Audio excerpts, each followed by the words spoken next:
si nombreux, ça fait toujours plaisir. Je suis, pour les personnes qui ne connaissent pas encore, Patrick Moll ou Mollet, ça dépend des soirs. Et donc je suis l'inspirateur de Tiger Art et la galerie que je vais vous présenter. Je vais donc vous parler de la philosophie de Tiger Art, un peu différente des autres galeries digitales d'art d'aujourd'hui, de deux choses un peu moins sexy mais qui sont importantes pour le business, le leasing d'art et la défiscalisation dans l'art. Et avant toute chose, je voudrais remercier Marie-Pierre, qui doit être par là, qui est la boss des lieux du Cozy Meeting Center. Merci à elle pour son accueil et sa bienveillance. À Corinne Krebs, ma tendre épouse, qui doit être par là, qui a organisé l'événement.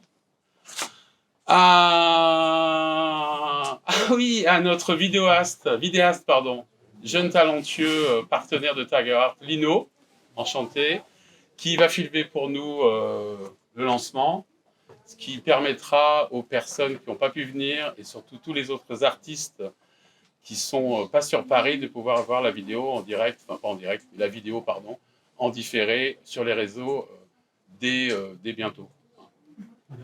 Bientôt. On donne une marque. Merci. Après, je remercierai, je vois plein de partenaires, donc je vais remercier John Valentin, je vais commencer par lui, merci, qui est le boss de Willowcart et qui est notre partenaire très important pour le futur, parce qu'avec John, on va pouvoir travailler pour l'année prochaine sur des lieux d'exposition en 2024. John a un catalogue d'une cinquantaine, si je me trompe, de lieux, galeries, hôtels, galeries éphémères. Et donc, ça sera aussi de notre priorité pour nous, Tiger Art, c'est de faire des expositions. Il faut que j'oublie personne. Les personnes de Village Justice. Le président, j'ai oublié le prénom et le nom, je suis désolé. Alors, Village Justice, pour celles et ceux qui ne connaissent pas, c'est la plateforme des métiers du droit.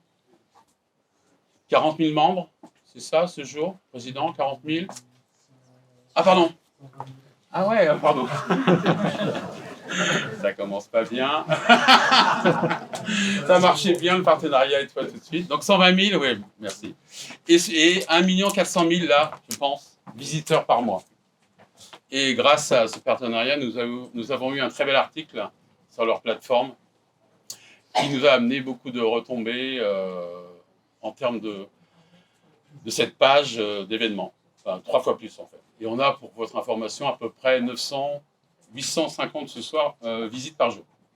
Alors, il n'y a malheureusement pas encore de vente. Moi, je suis toujours très, très clair. Mais c'est un bon début pour une petite galerie digitale qui monte. Anthony Guteski, qui n'est pas un partenaire, mais qui est un de nos associés, merci de ta présence. Karim, qui n'a pas envie, il est très timide, mais c'est lui le créateur des t-shirts. Et il nous a fait des prototypes pour des t-shirts sur des artistes.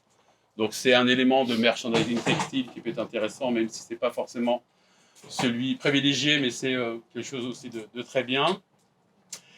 Et waouh, j'espère que j'ai rien oublié avant de commencer. Ça devrait être pas mal. Donc Tiger Art, pourquoi nous avons créé Tiger Art? Ça part essentiellement de mon expérience personnelle en tant qu'artiste. Depuis 7 ans, j'étais sur 7 à 8 galeries digitales. Et ce qui m'embêtait beaucoup, c'était que, pas forcément qu'ils me vendent peu ou pas, parce que c'est compliqué surtout en ce moment, mais que j'avais aucun rapport avec eux, aucun rapport humain, ou peu de téléphone, peu de mails et autres. Et je me disais qu'il y avait quelque chose à faire. Donc on a créé Tiger Art, qui est, donc, pour ceux qui sont déjà avec nous, et je remercie les artistes d'être présents, un e-commerce, mais je dirais les 5 éléments différenciants sont donc cette galerie, et sur cette galerie, vous avez tous les 06 des artistes, ce qui n'existe dans aucune galerie aujourd'hui.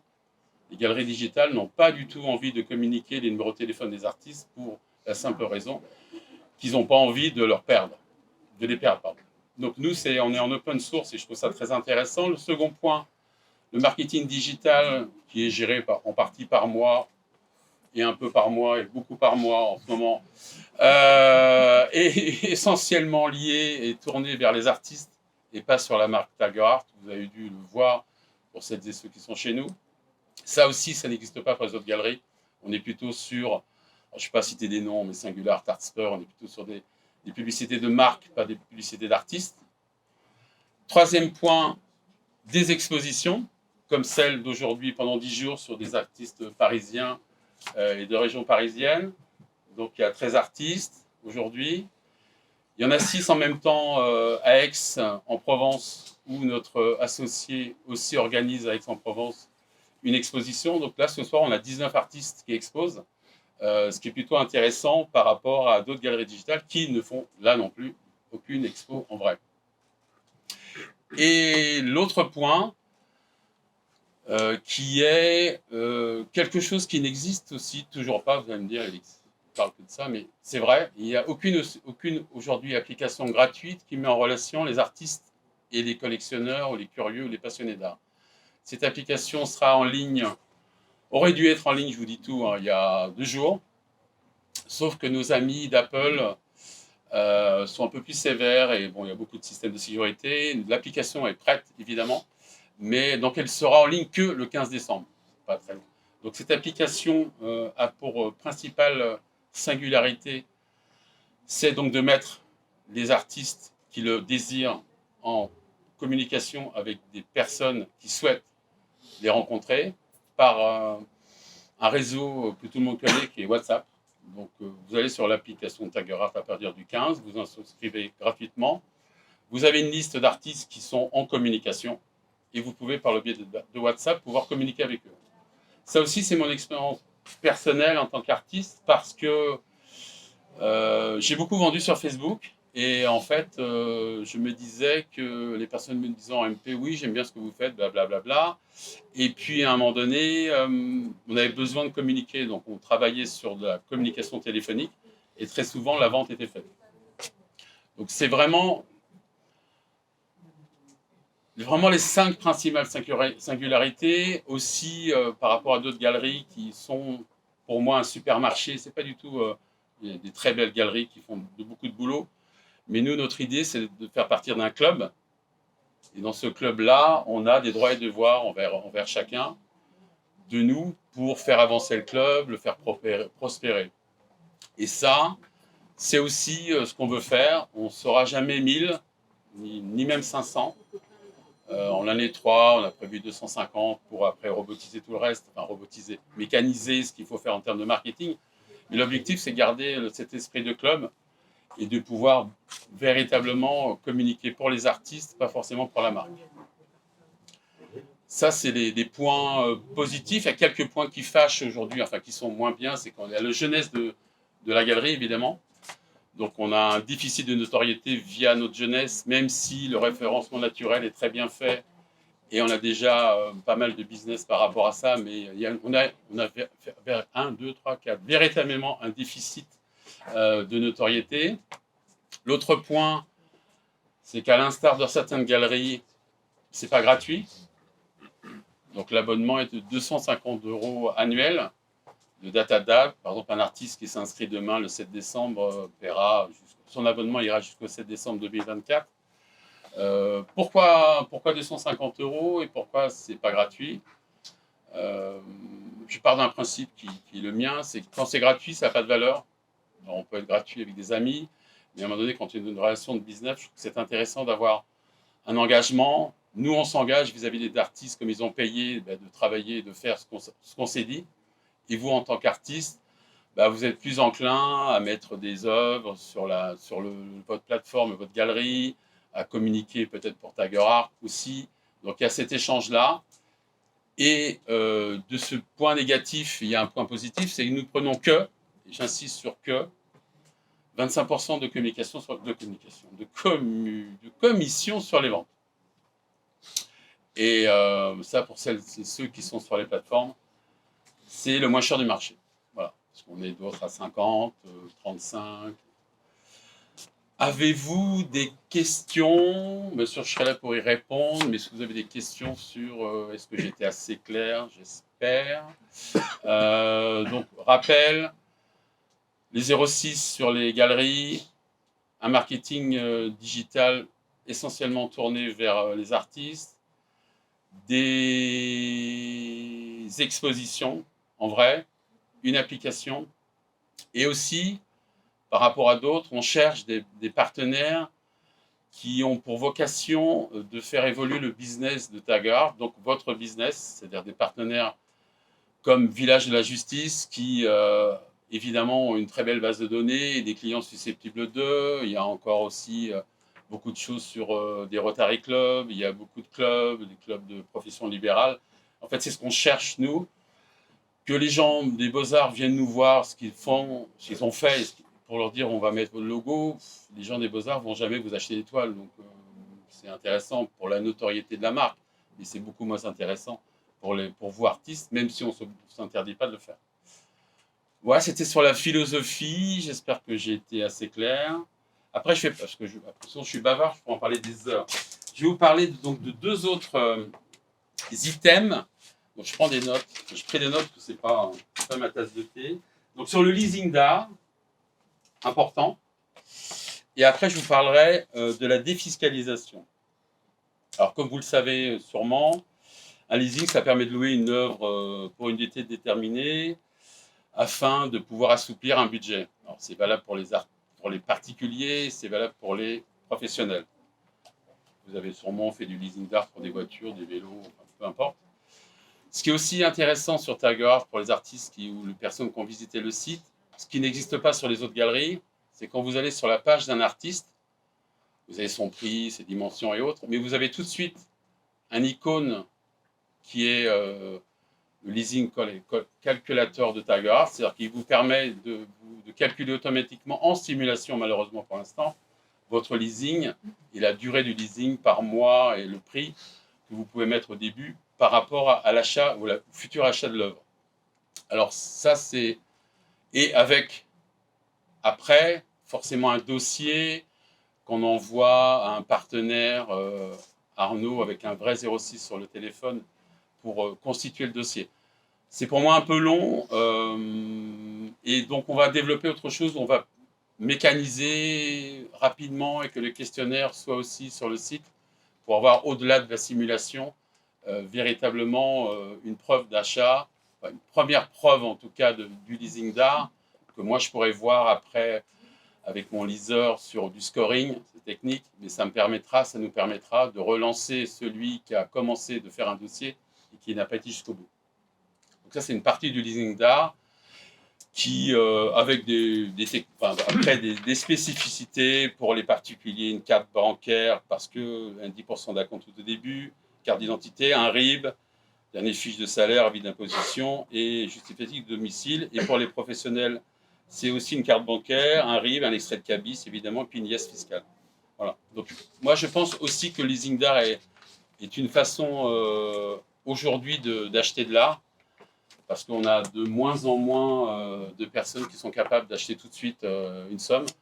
Alors, ça fait partie, bien sûr, il y a des taux d'intérêt, évidemment, qui sont fluctuants et pas forcément intéressants aujourd'hui, mais ça peut être une autre façon de pouvoir vendre vos œuvres sur Tagara. Et l'autre point, c'est, il y a plus de pages, hein, ça va être plus long, sur la défiscalisation d'une œuvre d'art. Tout le monde doit savoir un peu ce que c'est, mais on va, moi le premier, recadrer l'histoire. En fait, si je mets mes lunettes, c'est mieux aussi. Donc, au même titre qu'un investissement immobilier, l'art est un placement judicieux. Investir dans l'art permet de maximiser les économies d'impôts tout en réalisant un placement intelligent. Et comment peut-on en fait défiscaliser une œuvre d'art? Alors, il y a toujours deux parties, les particuliers et les entreprises. Ce que je ne savais pas, une œuvre d'art pour les particuliers n'est pas soumise à l'IFI, l'impôt sur la fortune immobilière, et elle est imposée uniquement en cas de revente. Donc un particulier qui n'est pas soumis à l'IFI peut acheter, en défiscalisant une œuvre d'art. Et pour les entreprises, donc soumises à l'IS, Donc en achetant une œuvre d'art, une entreprise peut déduire 1/5 par an de la valeur de l'œuvre. Par exemple, une entreprise achète une œuvre 5 000 €, elle peut défiscaliser, enfin, déduire de ses impôts plus précisément, 1 000 € par an pendant 5 ans. Voilà, déduire de ses bénéfices. J'ai bien fait de l'inviter, c'est important. Et quelles sont les œuvres d'art qui permettent de... Donc, les tableaux, tout ce qu'on fait, tableaux, toiles, peintures, photos d'artistes, statues, gravures, sculptures. En revanche, ce qui est considéré comme une œuvre d'art est soumise à certaines conditions. Exemple pour certains photographes qui sont présents ici. Bon, elles doivent signer, ça, c'est pas trop un souci. Numéroté, le tirage doit être limité à 30 exemplaires. Ça aussi, c'est pas un vrai souci. Et donc, les conditions à respecter. Ah, c'est long. Alors, donc une facture d'achat de l'œuvre. Parce que, évidemment, le certificat sert de preuve fiscale pour nos amis de l'administration financière. Et sur cette facture d'achat, comme vous le savez sûrement, on a besoin de l'origine de l'œuvre, le montant et la date d'acquisition. Pour les entreprises, alors elles doivent être soumises à l'IS, ça je vous l'ai déjà dit, mais aussi les entreprises individuelles soumises à l'IR, l'impôt sur le revenu, dans la catégorie des BIC, bénéfices industriels et commerciaux. Ça, je ne savais pas non plus. Donc pour bénéficier des avantages fiscaux, trois conditions importantes, et ça nous concerne encore, en tout cas au moins ce soir, acquérir une œuvre originale d'un artiste vivant. Donc l'entreprise doit justifier de l'existence de l'artiste à la date d'acquisition de l'œuvre. Exposer l'œuvre afin de pouvoir bénéficier dans une entreprise, pas dans des bureaux personnels et pas que pour les clients. Donc il faut que l'œuvre elle soit visible du plus grand nombre. En tout cas pour l'entreprise. Sinon, nos amis viennent nous voir pour dire non, ça c'est pas bon.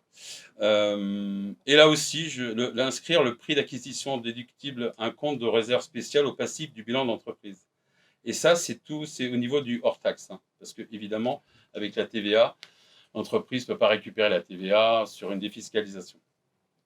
Et aussi, ça concerne nos futurs clients, pour les professions libérales, elles peuvent bénéficier d'avantages fiscaux lors d'un versement d'un don à un organisme afin de soutenir une œuvre d'intérêt général. C'est la fameuse loi que je connais par cœur du 1er août 2003 relative au mécénat, aux associations et aux fondations. Et quels sont en fait les avantages pour les entreprises aujourd'hui? Donc ça, je vous l'ai déjà dit, elles peuvent déduire 1/5 de leur prix, mais aussi avoir une réduction au choix à hauteur de 0,5% du chiffre d'affaires hors taxe. Et avec une réduction de 20 000 €. C'est-à-dire qu'en fait, sur une année, une entreprise peut au moins acheter 20 000 € d'achat d'œuvres d'art et ça lui permet d'avoir une défiscalisation. Ou 0,5 de son chiffre d'affaires, tout dépend de la taille de la société. Si vous n'avez pas de questions, ça serait bien. Et je présente. Et donc le montant à prendre en compte est le prix de l'œuvre hors taxe. Parce que généralement, la TVA pour les œuvres d'art est de 20%. Ça, c'était pour les entreprises. Et pour les particuliers... non, 20%. Alors, elle est de 5,5, c'est très juste, je n'allais pas le dire, mais c'est écrit, donc je vous le dis. Sauf si l'achat est réalisé directement auprès de l'artiste ou si l'œuvre est acquise en dehors de l'Union européenne. Dans ce cas, le taux de TVA est de 5,5%. Merci d'avoir posé la question.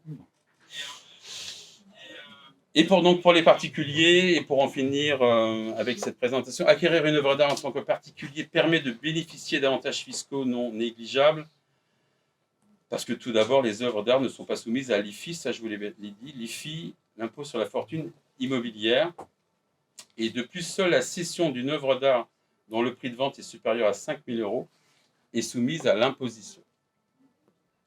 Alors, au-delà de tout l'aspect technique où on a souvent besoin de fiscalistes et autres, je me paraissait important de vous en parler parce que c'est c'est de plus en plus, je pense, un moyen de vente d'œuvres. Et dans l'art, ça commence pas mal à se faire, mais on n'est pas encore très, très habitué à se dire ah, je vais acheter une œuvre pour un particulier ou faire un leasing d'art sur 13 ou 24 mois. On n'est pas encore je trouve, dans ce schéma-là. J'en ai fini. Avez-vous des questions? C'est pas une question plutôt à un avocat. C'est qu'il arrive que des clients ne veulent pas utiliser la défiscalisation. Ouais. Et ils pensent faire passer ça dans des frais, que ce ne sont pas des montants trop élevés, style de 3 à 4 Et je sais que ça peut poser des problèmes au niveau comptable. Ah, totalement, ouais. Il y en a qui sont très tentés par ça. Ouais. Et donc, ça, il faut faire gaffe. La deuxième chose, c'est que le particulier, pour les particuliers, souvent, on utilise la vente de Oui, après, bien sûr, oui.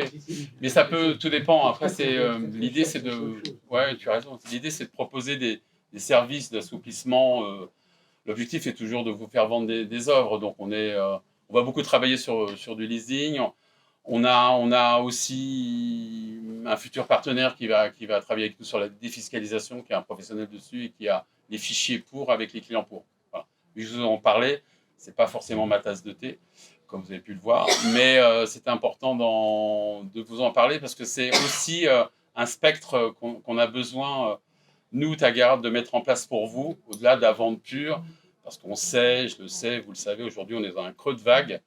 Ça ne vend pas terrible, on va dire ça comme ça, pour plein de raisons que vous connaissez tous, mais aussi pour, je trouve, une attractivité sur l'art qui est concentrée que sur du top 50 des plus grands artistes que tout le monde spécule dessus. Et nous, on a plutôt l'envie, dans un premier temps, de faire gagner la notoriété à nos artistes que véritablement... si tout le monde gagne de l'argent, c'est tant mieux. Mais l'idée, on n'est pas dans cette notion de spéculation, parce que c'est pas le but du jeu. Donc, il y a une démocratisation de l'art, et quand on démocratise, en fait, on arrive à un moment où ça devient un peu plus confus. On le voit sur plein de choses. Un exemple très précis, les taxis parisiens étaient totalement insupportables. Il y a quelques années, Uber est arrivé et d'autres. Ils sont devenus plus gentils. Maintenant, vous prenez un Uber, il ne vous tient plus la porte. C'est très clair. Donc, il y a toujours à un moment une descente en fait de cela. Et nous, l'idée, c'est d'être toujours droit dans ses bottes et de toujours travailler pour les artistes et les services. Non, au bout d'un moment, Dites-moi. Parler d'un temps qui est quand même assez incroyable de ce qu'on traverse en ce moment tous les artistes. Si d'un temps, notre métier était quand même un peu plus à l'honneur. Et que c'était les artistes qu'on payait, et non pas les artistes qui payaient pour exposer leur travail. Ouais. Et là, je pense qu'il y a un sérieux problème. Je crois que c'est inadmissible à l'heure actuelle que l'on fasse payer des artistes peintres des sommes ahurissantes pour pouvoir montrer leur travail. Mais où? À Paris. Mais dans des galeries? Mais bien sûr. Ah oui, oui, on est d'accord. Hein. Personnellement, j'ai un site. Ah oui, non, bien sûr. Hein. Attendez. Non, je sais. Personnellement, j'ai un site internet. Les gens peuvent voir mes tableaux et avoir une visibilité. Malheureusement, les gens n'achètent pas en direct. Personnellement, je travaille sur la pâte de l'île au couteau. À la semaine chez eux, il y a de la matière. Une photo, c'est cela. Je n'ai pas de copie de mes tableaux. Je n'ai que 36 ans, je n'ai pas prévu de mourir demain. Moi non plus. Et je suis désolée de vous... Non, pas du tout. Par rapport à ce que vous avez dit, ouais. C'est intéressant. Pour exposer, pour montrer les tableaux gratuitement, il y en a déjà plusieurs. Le problème que nous avons, les artistes peintres, c'est de trouver un lieu d'exposition afin de nous montrer notre travail. C'est ça que nous manquons crucialement. C'est pas d'avoir un site internet, c'est pas d'être visible sur les réseaux sociaux. C'est d'avoir des murs. Ouais, mais c'est d'où Tagerart qui va exposer. D'accord. Je crois que je l'ai dit, je crois. 250 € par an. Ouais. Ce qui est pas beaucoup, non, pour non. Je sais pas. Personnellement, je ne paierai pas. Ah non, mais après, j'ai pas de souci. Moi, j'ai pas de. Nous, en fait, c'est un club, donc. Non, mais je me permets de... Ah, mais faites, on est sommes en démocratie encore, donc faites. Non, il n'y a pas de souci. Après, moi, votre ressenti, je l'ai ressenti moi en débutant, évidemment. Et j'ai fait comme beaucoup de monde aussi. Bah, j'ai payé pour être dans des galeries, j'ai payé pour être dans des salles d'exposition. Pourquoi j'ai fait? Parce que quand on a fait notre cercle d'amis, et les amis des amis, bah après, il n'y a plus rien en fait. Il n'y a pas grand-chose. Donc, et puis, il faut sortir de sa zone de confort. J'ai fini. Il faut sortir de sa zone de confort. Donc, je vais exposer pour que le kidam voit ce que je fais, ça plaît pas. Les artistes présents, moi le premier, j'ai fait des expos, j'ai payé 1900 balles, j'ai rien vendu. Okay. Est-ce que je suis mauvais? Est-ce que j'ai pas de talent? Est-ce qu'ils sont mauvais? Est-ce qu'il n'y a pas de clients? C'est comme ça. Mais si on reste dans son coin avec, vous avez raison, qu'un site digital, il ne se passe pas grand-chose. Moi, j'en ai un site. Oui, on a tous des sites. Il ne se passe pas grand-chose, même si on fait beaucoup de marketing. Mais sachez quand même, pour l'avoir vécu, et je ne suis pas le seul à le vivre, c'est qu'on vend sur du digital. Je vends des œuvres à des personnes que je n'ai jamais vues. Et mes photos ne sont pas retouchées. Pourtant, je connais plein de photographes. Je ne retouche pas mes tableaux. Je les vends quand je commence à rentrer en communication avec cette personne.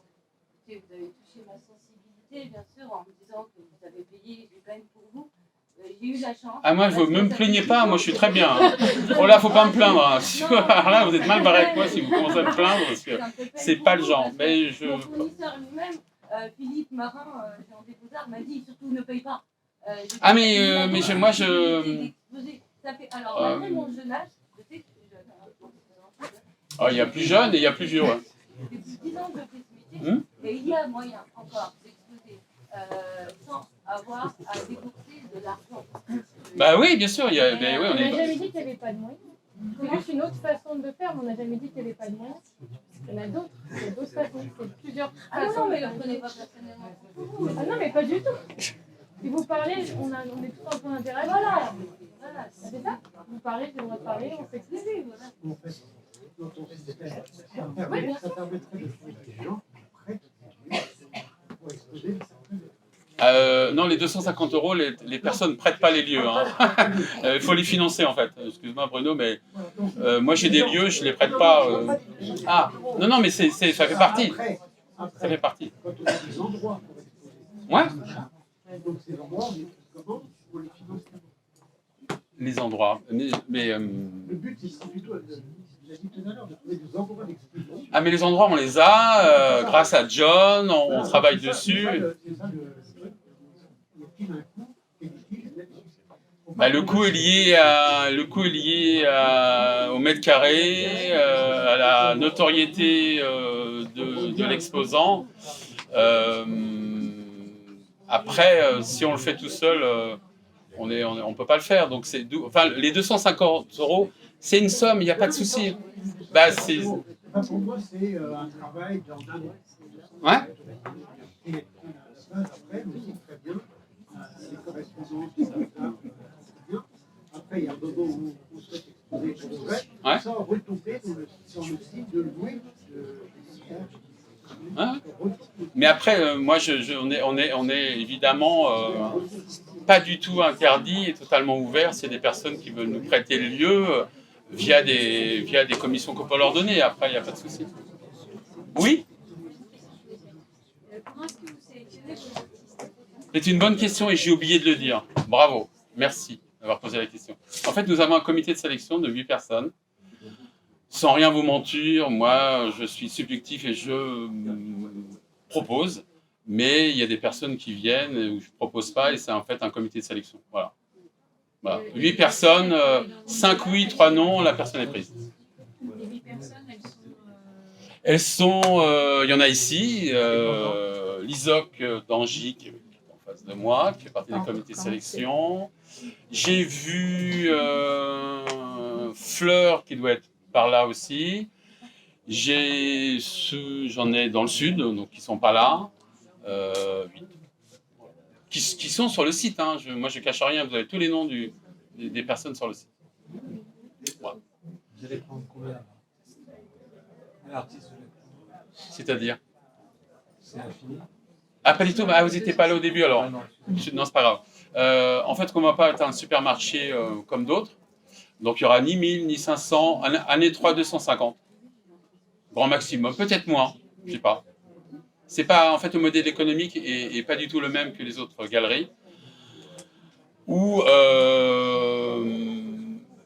j'aurais pu faire tout gratuit, hein, comme Singular, qui on peut y aller, mais ils prennent 50% de com. Voilà. Donc c'est un mix de plutôt une sélection, plutôt l'humain, un club de 150 € et on prend que 25% de com, c'est que 25%. C'est le moins cher du marché. Je ne suis pas de la retape, mais c'est le moins cher du marché. Mais l'idée, c'est qu'après, là, pour les artistes qui sont présents, et parisiens et d'autres, on les appelle régulièrement. Alors, j'ai vu que tu as posté une nouveauté sur un réseau, elle n'est pas sur la galerie. Enfin, il y a un vrai échange qu'il n'y a pas sur d'autres galeries. Mais moi, je l'ai vécu, donc je suis très à l'aise pour en parler. Et on a créé Tagger Art comme pour un artiste. Alors après, il y a toujours des contraintes d'argent. Oui, on aurait pu prendre rien, mais pour moi, gratuit, ça n'a pas de valeur. Enfin, c'est très, très personnel, mais ça engage personne. Moi, Singular, c'est gratuit, j'y suis, bah, j'y vais pas parce que il y a 15 000 artistes, donc j'y suis plus. Et comme je paye pas, bah, je les engueule pas. Voilà, je leur dis pas. Donc en fait, il se passe rien, c'est une bouillie. Une bouillie.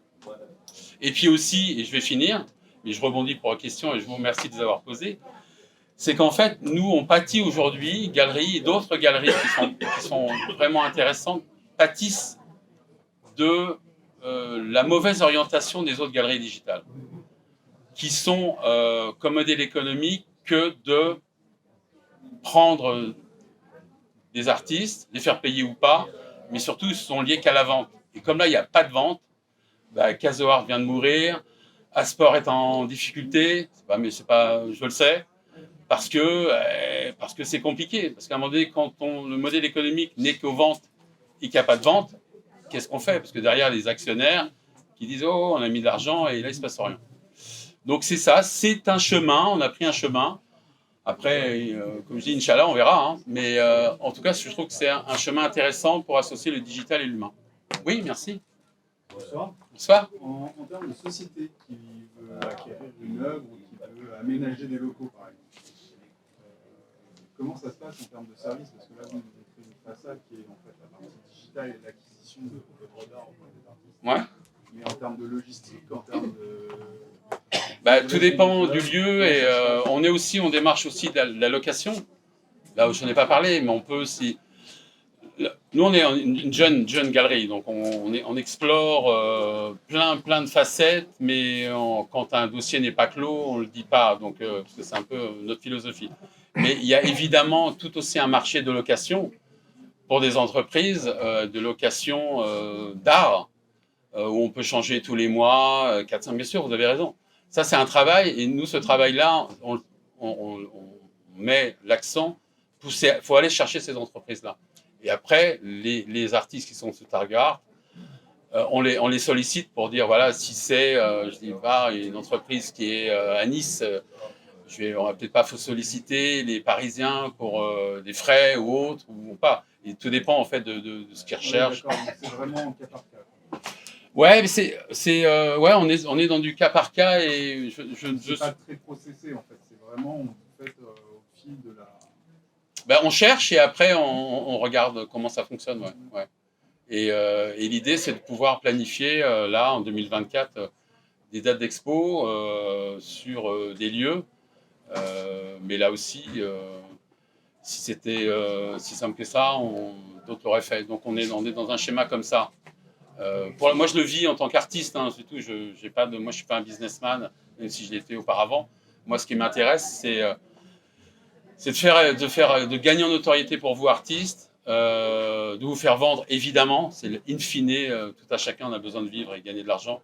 En tout cas sur ça, même si malheureusement, tout le monde ne font pas que ça. Et c'est ça l'objectif. Donc, on développe de l'humain pour ça. Et il y a une palette qui est non exhaustive pour essayer de faire évoluer le système, ouais, évidemment. Mais l'axe, c'est vraiment de la communication et j'attends beaucoup de l'application. Je trouve que c'est pas parce que c'est nous, mais c'est une idée que tout le monde aurait dû avoir avant nous. Mais les galeries n'ont pas du tout envie de perdre leurs artistes parce que une exclusivité, ça n'existe plus aujourd'hui. À part la chance qu'on a d'avoir pendant un mois, on a discuté avec une galerie et on a 5 tableaux, mais après, il n'y a pas d'exclus. Aujourd'hui, il ne faut pas se faire avoir sur une exclusivité. On ne va pas rester malheureusement les bras ballants parce qu'on est figé sur une galerie qui ne fait pas non plus le job. J'ai rien contre les galeries, mais qui ne fait pas non plus le job aujourd'hui pour vendre. Parce que ils n'ont pas forcément. Après, c'est aussi compliqué pour eux, mais parce qu'ils n'ont pas fait leur job, c'est tout. Je trouve. On a fait beaucoup de galeries, j'ai exposé, vous avez exposé dans les galeries. Il y en a des très très bonnes, je ne suis pas en train de noircir le tableau, pas du tout. Nous, on prend véritablement, par le prétexte du digital, une dimension humaine et on va faire des expos et on a des 06 et on a une application. C'est ça l'idée. Mais c'est vrai que j'aurais pu investir et faire une galerie à Paris et attendre le chaland. Mais ça, c'est presque malheureusement dépassé. Donc, il vaut mieux que ça soit dans des lieux comme ici, que je trouve plutôt sympa, voire même très sympa, dans d'autres lieux où il y a une histoire et on expose des artistes. Mais c'est vrai, comme vous disiez, vous avez raison. C'est évidemment que les artistes, ils ne doivent pas payer. Et je suis entièrement d'accord avec vous. Mais aujourd'hui, la problématique, c'est qu'on aimerait bien tous ne pas payer pour faire quelque chose. Sauf que c'est pas trop le cas. Alors, c'est pas bien, hein, je ne dis pas, vous avez entièrement raison. Parce que je l'ai vécu à une période où j'ai dit, moi, j'en ai marre de payer, ça me fait... Voilà. Et vous avez raison. Surtout après, on y met de la passion, de l'énergie, du travail. Je suis entièrement d'accord. Nous, par rapport à ça, on aurait pu faire autrement. On a juste demandé cela, qui est un club, qui est une adhésion pour les artistes, et une commission qui est une moindre. C'est une vision, la nôtre, en tout cas, par rapport à ça. Voilà. Mais vous avez entièrement raison, je vous rejoins. Je ne peux pas ne pas vous rejoindre. Sauf qu'à un moment donné, moi, par rapport à Tiger Art, on a aussi besoin d'engendrer un peu d'argent pour exposer comme ici, hein, et dans d'autres lieux, demain, après-demain. Mais on n'a pas envie d'être le supermarché c'est péjoratif ce que je dis, d'avoir une galerie où il y a beaucoup, pour moi, trop d'artistes. Et pour l'être dans plein de galeries, je ne dis pas que j'ai plus de talent qu'un autre, mais on n'est pas visible en fait, c'est difficile. Donc vous avez raison, oui, si demain une galeriste vous dit j'adore ce que vous faites et vous exposez pendant 6 mois, mais c'est tout le mal que je vous souhaite et même tout le bien que je vous souhaite. Vraiment, parce que c'est ce qu'on mérite. Mais à un moment donné, il y a un marché. Il y a un marché. En fait, je pense que vous vous égarez. Ah, encore, je m'égare. On va être copains, nous. On va s'entendre, je crois. Je vous parle d'une réalité. Ouais, mais Il y a beaucoup de peuples qui vont dire, voilà, combien de fois on nous dit où est-ce qu'on peut voir vos œuvres. Voilà. C'est ça la chose. Ben, peut-être exposer, vous, je sais pas, chez vous, non? Exposer. Bien sûr, non, mais là n'est pas la question. Ah. Mais, je veux dire, c'est quand même regrettable, je veux dire, qu'on arrive à un stade où même vous, peintres, vous vous mettez là devant nous à nous demander. Vous n'avez pas. Je suis désolé, vous n'avez pas compris là. Non, franchement, vous n'avez pas compris le. Je suis pas. Non. Vous êtes pas obligé d'y aller. Mais ouais, non. En plus, vous êtes venu, c'est bien. Et puis, ce que vous dites, je suis désolé, ce que vous dites, c'est partiellement vrai. Parce qu'il y a plein de galeries en France qui ne demandent rien aux artistes. Plein. Il faut juste bouger un peu pour aller. C'est sûr que ça, j'ai pas. Merci Guillaume, je vais pas dire. Les nouvelles galeries, c'est d'aujourd'hui de demander un droit d'entrée. Il y a plein de galeries qui ne demandent pas. Plein. Vous y aller. Ah, plein. Elles demandent un pourcentage beaucoup plus important, de l'ordre de 50%. Mais oui. Ils font le job. Ouais. Ils ne demandent pas le principe. Après, c'est un choix économique que vous faites. D'autres questions? Non, je coupe pas la parole, mais je crois qu'on a compris le sens de votre philosophie, on n'est pas si loin, mais on a un angle différent, si je peux me permettre. D'autres questions? Non, merci. J'espère que c'était assez clair. Bonne soirée. Alors, juste un conseil, hein, ne buvez pas trop. En revanche, regardez les œuvres. Et pour ceux et ceux qui ont un peu d'argent à dépenser pour Noël, ça serait pas mal. Voilà. Non, j'ai pas oublié. Merci, belle soirée. Merci à vous.